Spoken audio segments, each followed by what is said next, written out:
Virgínia, essa influenciadora que causa, né, compartilhou uma mensagem que ela recebeu de uma seguidora. E essa mensagem dizia o seguinte: a menina, né, a seguidora, fala que ela é pediatra e botou assim: coisas que a pediatria me proporciona. Eu fico vigiando a filha, a Maria Alice, né, que é filha da Virgínia e do Zé Felipe, para ver quando é que ela vai desenvolver a fala, que ela disse que está atrasada, inclusive.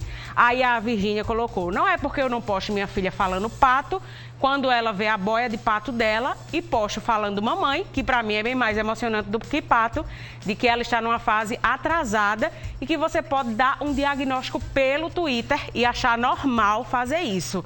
Detalhe, a filha da Maria Alice, minha gente, tem 1 ano e 3 meses. Da Maria Alice não, da Virgínia, que é a Maria Alice, tem 1 ano e 3 meses. Aí eu fiquei, e aí, gente, será que é atraso na fala? Será que pela rede social dá para dar um diagnóstico dessa forma? Para nos ajudar a entender quando, de fato, os pais devem se preocupar com o atraso na fala dos bebês e também das crianças, convidamos a fonoaudióloga pediátrica, a Cris maravilhosa. Boa tarde, tudo bem? Tudo bom, Cecília? Bem-vinda. Cris, quando a gente fala assim sobre atraso na fala, eu acho que os pais ficam muito receosos. Primeiro, tem 2 questões. Ou tudo é no tempo da criança, não adianta ter pressão. Ou você não acha que seu filho já devia estar falando mais, porque o de fulano falava mais nessa idade. Existe essa questão do tudo é no tempo da criança ou não, Cris? Sim e não. Boa tarde, vocês que estão em casa. Então, assim, de fato existe essa questão de que a criança tem um tempo, mas ela vai ter o tempo dentro de um limite, que são os marcos de desenvolvimento. Eu gosto de dar o exemplo do IMC. Então, por exemplo, você tem o IMC que é considerado um peso adequado entre 20 e 25, né? Tá. Mas se você, por exemplo, tiver 24,9, você tá adequada. Se você tiver 20,2, você também tá adequada. Então, existe um limite. Por exemplo, em relação às primeiras palavras, elas surgem em torno de 10 meses até 1 ano e 2 meses. A média é 1 ano de idade. Tá. Mas passou de 1 ano e 2 meses e não fala, já precisa procurar uma avaliação. Quando você diz aí dessas primeiras palavras, geralmente, né, os pais ficam na expectativa do mamãe, do papá, do mamãe ou papai. E às vezes a gente vê que a criança consegue desenvolver melhor. Às vezes é o mamãe mesmo, às vezes fica só mamã. Você está dizendo aí que no caso, se dos 10 já começa aquela expectativa do falar, né? Se chegar até 1 ano e 2 meses e não desenvolver essas primeiras palavras, o ideal já é procurar um fono, né? A gente consegue diagnosticar muito cedo, né, os atrasos de linguagem e fala, principalmente os de linguagem. Então é importante a gente falar que antes mesmo da fala surgir, a criança precisa desenvolver a linguagem. Certo. Porque a fala é uma das formas de linguagem, uma das formas da gente comunicar. Então, quando você fala em linguagem, seria o quê especificamente? A comunicação. Eu posso me comunicar por expressões faciais, por gestos, por imagens, né? Então, se vai lá via placa de trânsito, tá lhe comunicando alguma coisa, mas não diz nada. Não tem... A escrita é outra forma. No caso, Cris, você está dizendo aí, né? Se você chegar para a criança e dizer pato e ela conseguir identificar na imagem, mesmo que ela não fale, ali vai ter a linguagem já se desenvolvendo, é isso? Na parte compreensiva e na parte expressiva, que seria apontar com o dedinho indicador. Mostra o pato para a mamãe, por exemplo. Ela olhar para onde você olha, fazer contato visual, trazer coisas que ela acha interessante para você. Então, isso ela já precisa ter antes mesmo da fala. O Ricardo mandou uma pergunta que tem a ver aqui com esse nosso primeiro assunto, né? Meu bebê tem 1 ano e 9 meses, já tá bem grandinho, né? E ele fala poucas palavras que não são claras, que era isso que eu tava te perguntando. Pá, mã, ti, o que fazer? Já tá com quase 2 anos, né? Então, Ricardo, tem que procurar uma avaliação fonoaudiológica, tá? Então, com a avaliação fonoaudiológica, né, o profissional vai identificar se há um atraso de linguagem né, porque a gente tem os atrasos que são de linguagem, então essa comunicação não se desenvolveu bem. E a gente tem também os atrasos que são específicos de fala, os transtornos de fala. Então a linguagem está toda ok, mas na hora de articular o som, articular as palavras, a criança não consegue.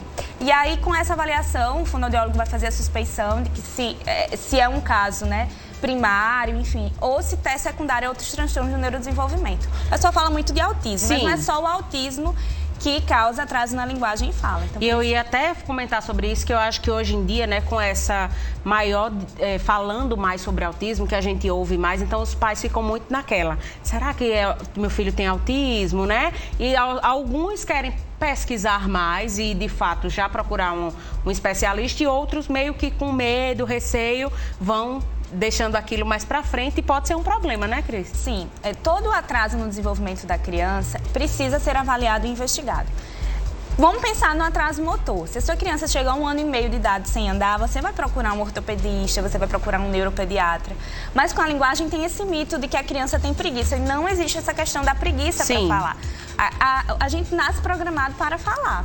Então, quando essa linguagem, essa fala não se desenvolve, a gente precisa entender os motivos. Obviamente, existem motivos que são ambientais, a questão do estímulo. Mas mesmo quando um atraso de linguagem e fala é ocasionado pela falta de estímulo, a gente precisa intervir.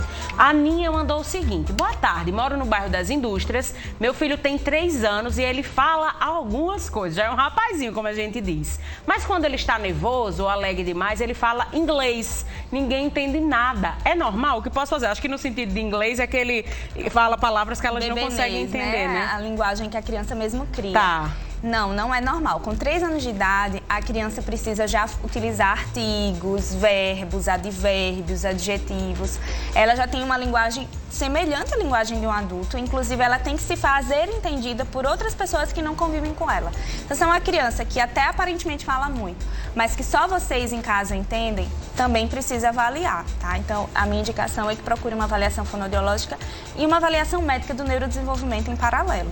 Mais uma, coloca aí na tela. Socorro Sampaio. Minha filha veio falar tudo apenas aos 3 anos. É normal? Mas nesse caso aí, eu acho que ela com 3 já está desenvolvida, né? Depende, né? O que seria se falar tudo, né? Então, às vezes a criança, o pai está se referindo a ela tinha muitas trocas. Sim. A gente não entendia muito bem. E aí é uma outra questão, que é o que a gente chama de transtorno de sons da fala, que é o que o Cebolinha faz. Então, provavelmente ela já falava palavrinhas, já construía frases, mas talvez a compreensão daquilo que ela falava não estava adequada. Se com 3 anos de idade ela tá falando tudo bem, se expressa muito bem, então tá tranquilo. Você falou aí sobre o bebenês, né, que é uma linguagem própria da criança. Os pais, quando falam muito, que às vezes é fofinho, né? Isso pode atrapalhar esse desenvolvimento da criança ou não, Cris? Olha, as pesquisas científicas mostram que o mamanhês, né, que é o contrário, que é o jeito que a mãe fala com afeto, com carinho é importante. O que a gente não pode fazer é falar as palavras erradas. Tá? Então, de uma forma errada. Então, filhinho, dá o prato pra mamãe. Mas você pode falar, o filho, dá o prato pra mamãe. Entendi. Mas com carinho e amor, sim, isso é importante, né? Porque a linguagem, ela tem essa função social. E aí, né, a gente tava falando sobre essa questão do receio, muitas vezes. E também tem essa competitividade, digamos, né? De uma mãe ou de um pai, que às vezes nem por maldade, mas que diz: mulher, meu filho nessa idade, meu filho já tá bilíngue, já tá falando outro idioma, porque na escolinha dele já fala. E aí aquela outra mãe fica: caramba, o que é que eu tô fazendo de errado aqui? Se eu tô oferecendo os estímulos, se eu tô tentando fazer aquilo, né? Não entrar nessa vibe de competição também, quando assim você entender que não é uma competição, que é o tempo da criança, mas estar atento que tem algo ali que não tá tão bem. Perfeito, Desirê, é isso mesmo, é ficar atento aos marcos de desenvolvimento. Para quem tem dúvida, na caderneta de vacinação tem os marcos motores, os marcos sociais, tem os marcos de linguagem e fala. Então é importante que você preste atenção a isso. Se dentro desse limite que eu falei para vocês, então todo marco ele vai ter um limite anterior, vai ter a média e vai ter o limite superior. Se a criança está dentro, a gente precisa entender que cada criança... Eu tenho 2 filhos e eles são totalmente diferentes. Sim. Né? Então, a qualidade que um tem, a gente já não observa no outro e eles se completam. A gente até brinca que eles se completam. Então, buscar somente... Se você tiver de comparar, compara o marco de desenvolvimento e não a outra criança, a outra mãe. Vamos para a nossa última pergunta. Boa tarde, eu me chamo Luana e moro no Bessa. Boa tarde, Lu. Meu filho tem 3 anos e 10 meses e às vezes, ao iniciar uma palavra, ele gagueja muito. Devo me preocupar? Você deve se preocupar se você tiver casos de gagueira na sua família, tá? Se não tiver, isso é o que a gente chama de disfluência fisiológica, né? Então, a criança ela vai ter o segundo boom vocabular, ela vai crescer o vocabulário em torno de 4 anos de idade. Então, ela pode apresentar uma disfluência, que seria o que aparenta ser uma gagueira, tá? Então, se não tiver um caso de gagueira na família, você pode aguardar, em média, 2, 3 meses. Se isso persistir, você leva para uma avaliação fonoaudiológica, para ver se ele está em risco ou não. Mas isso faz parte do desenvolvimento. Ó, eu te convido, né, a ir lá no Instagram da Cris, Cristiane Rodrigues, maravilhosa, que ela tá com o Instagram novo, ela teve um probleminha no antigo, por isso que tá aí com essa quantidade de seguidores, que antes o teu Instagram tinha quanto, mais de Cris? 16 mil. Ó, mas vamos voltar, né, com esse Instagram maravilhoso. Se você tem um bebê, uma criança e precisa de informações mais sobre esse assunto, não deixa de acompanhar o Instagram da Cris, que eu tenho certeza que você vai encontrar um conteúdo bem bacana por lá. Posso só fazer uma observação? Em relação a esse caso, né, da Virgínia. Gente, se vocês querem ajudar um pai ou uma mãe, divulguem a informação correta, mas evitem julgar. A gente tem um código de ética, nós profissionais de saúde temos um código de ética de ética que nos rege como a gente deve se portar nas redes sociais. Então, os códigos de ética dos profissionais não permitem que a gente faça avaliações pela internet, muito menos que a gente exponha. A gente, obviamente, pode ir lá, você, pai, mãe, individualmente, alguém da família, né? Olha, vou te mandar isso aqui para você ver se o seu filho atingiu esses marcos. Caso não, é interessante que você procure um profissional. Mas vamos evitar esse tipo de... Bom, sejamos mais acolhedores, e que empáticos. gera talvez até desespero em outros pais que pensem, mas meu filho também tem esse dado, não falou nada, tá com atraso, então é totalmente desnecessário, né? Obrigada, viu, Cris? Amei te receber aqui. Um cheiro. Tchau, tchau. Vamos lá no